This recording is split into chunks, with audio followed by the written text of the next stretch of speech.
마지막 이제 산상보훈 산에서 가르치시는 하나님 나라에 대한 말씀을 결론 내리는 부분에 보니까 두 가지 비유를 우리 예수님이 들고 있어요. 그것을 목사님이 그림으로 우리 친구들하고 오늘 나누어 보려고 합니다.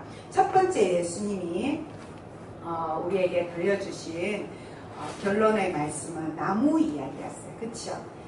우리 친구들이 방금 읽은 말씀은 신약 성경이지만 구약 성경에도 하나님은 나무 가지고 얘기를 많이 하신다고 했어요. 우리가 전에 에고의 의미할 때 포도나무 대신 예수님 이야기할 때도 구약의 예언자들이 이스라엘 나라를 포도나무로 비유했다 하는 이야기 기억납니까? 기억나죠? 하나님께서 좋은 포도나무를 심었으니까 당연히 좋은 포도 열매를 맺을 줄 알았는데 이스라엘 백성들이라는 포도나무는 어떤 열매를 맺었대요? 겉으로는 포도 열매하고 비슷하지만 쓰고 쉬고 먹을 수 없는 그 포도나무를 맺었구나. 다 잘라버리고 새 나무로 심어야 되겠다 하고 하나님이 속상해 하시는 이야기가 있었는데 그 말씀 외에도 또 예레미야 예언자가 하신 말씀을 보면 두 가지 나무를 이야기하고 있어요. 그 두 가지 나무가 뭐냐면 한 나무는 어디에 심은 것 같아요? 시냇가에 물이 흐르고 있는 시냇가에 나무를 심었어요. 또 한 나무는 어디 심었어요? 자갈도 있고 돌멩이도 있고 모래도 있는 보기에도 좋지 않은 땅에다가 심었어요.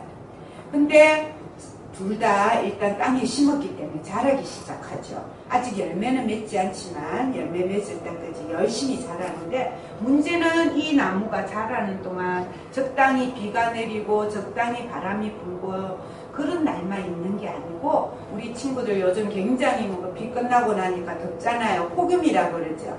폭염의 날씨가 이 이스라엘 나라에는 어떤 때는 1년, 2년 계속될 때가 있는 거예요. 계속해서 여러 달 동안 폭염의 날씨가 계속되는 거예요. 햇빛이 쨍쨍 내리쬐고 하늘에서 비가 안 와요.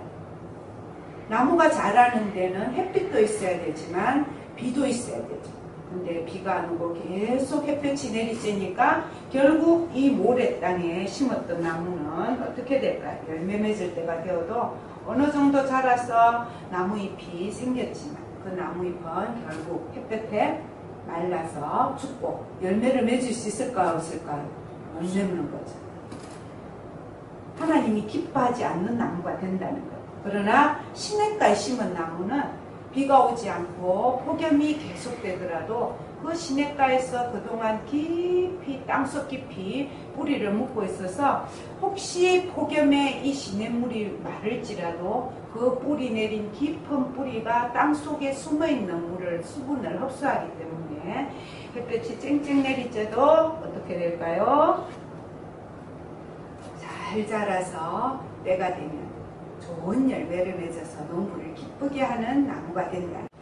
이 시냇가에 심은 나무에 대한 말씀은 시편 1편에도 하나님이 전해주고 있어요.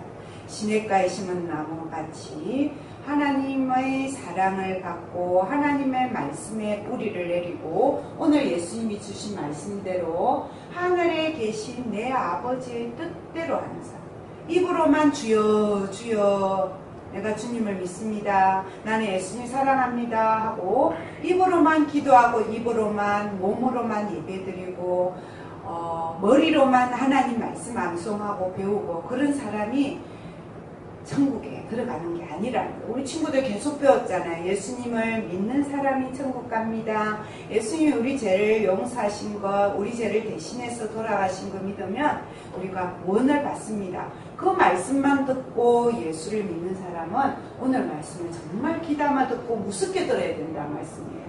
나더러 주여 주여 하는 산다고 다 천국에 들어가는 것이 아니라 어떤 사람이 하늘에 계신 내 아버지 우리 하나님 아버지가 기뻐하시는 뜻대로 어떻게 하는 사람이 행하는 사람이 들어간다.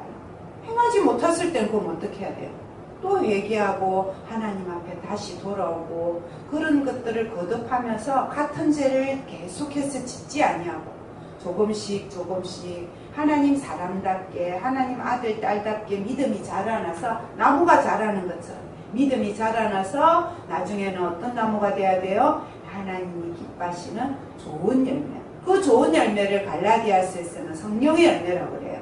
사랑과 희락과 화평과 충성과 온유와 오래 참음과 자비와 절제와 그런 열매들을 하나님이 기뻐하는 열매들을 우리 매일매일이 살면서 지금 힘들고 어렵지만 그렇게 맺어가는 친구가 되어야 된다는 거예요. 목사님 이 말씀 보니까 또 한 두어 달 전에 4가지 밭 얘기한 거 우리 친구들 기억나는지 모르겠어요. 그 다음 말씀 볼게요. 예수님께서 씨를 뿌렸는데 어떤 땅에?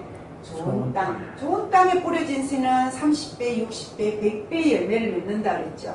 하나님 기뻐하는 좋은 열매를 맺는데 그 좋은 열매를 맺는다는 것은 어떤 사람이라고요? 착하고 좋은 마음으로 말씀을 어떻게 해요?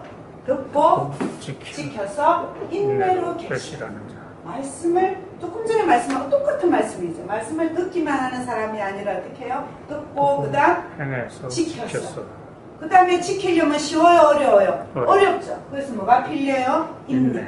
하나님의 말씀을 끝까지 내가 좋은 열매로 하나님 앞에 드릴 수 있을 때까지 그 믿음과 말씀을 듣고 지키는 거예요. 그것이 있을 때 하나님이 기뻐하는 열매를 맺을 수 있다라고 말씀해 주셨어요.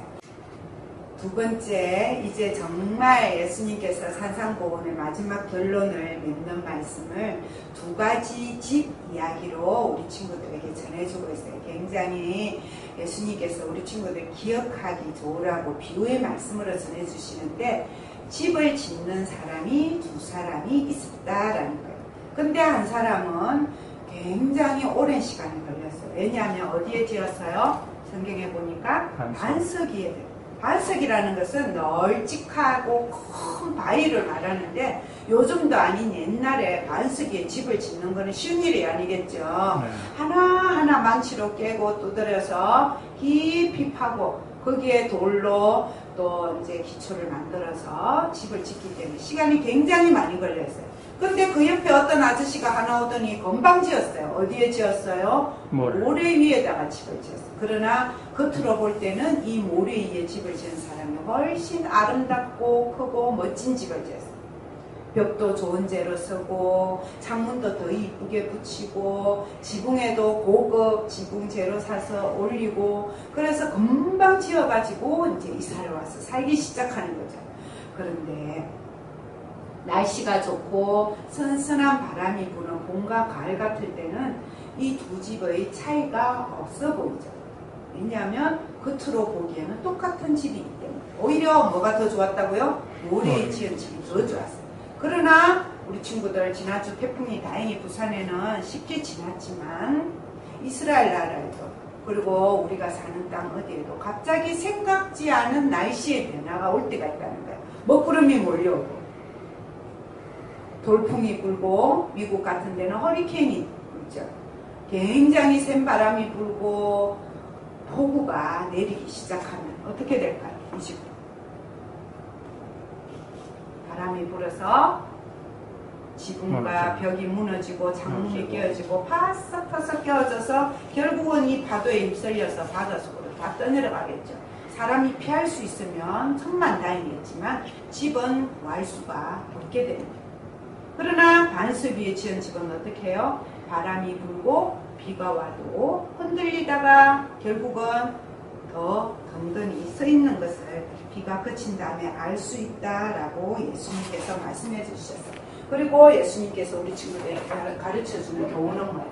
자, 이 두 집 중에서 너희들이 집을 짓는다면 어떤 집을 짓고 싶냐? 반석 위에 있는 집을 짓고 싶죠. 그럼 반석 위에 짓는 집이라는 말은 무슨 뜻이냐? 읽어볼게요. 누구든지 나의 이 말을 듣고 행하는 자는 그 집을 반석 위에 지은 지혜로운 사람 같으니. 어떤 사람이 반석 위에 지은 지혜로운 사람이래요? 나의 이 말을, 예수님이죠. 예수님의 말씀을 듣기만 하는 사람이 아니라 똑같은 결론 내리죠. 듣고 어떻게 하는 사람? 행하는 사람. 예수님의 말씀을 듣고 행하는 사람이 되어야지 그 믿음이 완전히 세워진다. 우리 친구들이 이렇게 영상으로까지 예배드린 친구들은 정말 하나님 말씀 잘 듣는 친구들이잖아. 그러나 그 잘 듣고 그 예쁜 마음 들을 때만 끝나면 안 된다. 듣고 난 다음에 어떻게 해야 돼? 그것을 행하려고 예수님 앞에 늘 쉬지 않고 기도하면서 살아가요. 그래서 목사님이 아이 2명을 또 걸어와 봤어요. 2아이가 있는데 계속해서 2가지잖아요. 2가지 나무 2가지지. 자, 2아이가 있는데 이 2아이가 코로나도 없던 시대, 교회 와서 재밌는 시대, 예배 드릴 수 있을 때, 엄마 아빠가 교회 잘 데리고 올 때, 몸도 건강할 때, 큰 문제가 없을 때는 둘 다 어때요? 얼굴이 표정이 좋아요? 안 좋아요? 좋죠? 방글방글 웃으면서 교회 오고 방글방글 웃으면서 학교 가고 신나고 즐겼고 그랬어요. 근데 문제는 언제 차이가 난다고요? 나무는 햇볕이 쨍쨍 내리칠 때, 그 다음에 집은 폭풍우가 올 때, 사람은 어떨 때 차이가 날까요? 살다가 어려운 일을 만났습니다. 살다가 어려운 일을 만났을 때 이 2아이가 진짜 예수님을 믿는 아이인지, 진짜 하나님의 아이인지, 진짜 믿음의 반석 위에 든든히 서 있는지 안 서 있는지 그것이 드러난다. 그럼 첫 번째 아이는 어때요? 첫 번째 아이는 어떻게 했을까요? 어려움이 왔어요. 코로나가 와서 교회 오기가 힘들어졌어요. 교회 때문에 코로나 번진다고 그냥 텔레비전이나 옆에 만나는 사람마다 난리예요. 아이고 맞아. 내가 그동안 교회 간 거 잘못 간 거 같아. 이제 나 교회 그만 가야 되겠어. 아우 교회 안 가보니 너무 편하네. 엄마 아빠도 교회 가지 말라는데 나도 안 가야 되겠어 하면 살아계신 건 모르겠어. 기도 한두 번 해봤더니 들어주는 것 같지도 않아. 우리에게 믿음에 어려움이 왔을 때, 어려움이 왔을 때 불평할 것 찾고 짜증내고 믿음이 흔들리고 하던 기도 계속하지 못하고 그러다 보면 이 불평이 결국은 뭐가 돼요? 믿음을 없애고 결국은 우리 친구들의 믿음이 열매 맺는 믿음 되지 못하고 오류의 집처럼 휘말려서 나중에 천국에 들어가는 그 길을 끝까지 걸어가지 못하는 그런 죽은 믿음이 되고 만다는 거죠. 두 번째 아이는 어떨까요? 어려움이 똑같이 만났어요. 코로나도 똑같이 만나고 학교도 마음대로 못 가고 온라인 수업하는 거 힘들고 영상 예배하는 거 귀찮고 안 해도 될 것 같고 엄마 아빠 또 믿음 없는 집 아이들은 이제 교회 그만 가라 그러고 옆에 친구가 야 너도 교회 이제 그만 가 안 믿는 친구들이 놀러 가자 이렇게 하고 그런 어려움이 왔을 때에도 이 아이는 어떤 얼굴이에요? 여전히 감사해요. 하나님 그래도 나는 살아계신 하나님을 믿습니다. 세상을 창조하신 하나님, 하나님의 뜻이 지금 이 어려운 시기에도 우리에게 깨달으라고 주시는 교훈이 있고 우리에게 더 기도하라고 주시는 시간이고 그럼에도 불구하고 살아계신 예수님만이 천국 가는 유일한 길인 것. 그것이 오늘 말씀에 보니까 좁은 길로 들어가라 하는 말씀도 있죠. 힘들고 어려워도 좁은 길, 좁은 문, 그 믿음의 길을 끝까지 가야지. 그러면서 감사할 것을 찾고 여전히 하나님 앞에 나와 기도하고 찬양하는 그 친구가 될 때에 오늘 우리 산상교훈의 이 모든 말씀들은 오늘 결론의 말씀대로 흔들리지 않는 믿음으로 하나님을 기쁘시게 하는 믿음으로 든든한 믿음으로 우리 친구들을 지켜주시고 그래서 하나님 기뻐하시는 좋은 열매를 맺는 그때가 속히 오리라고 믿습니다. 아멘.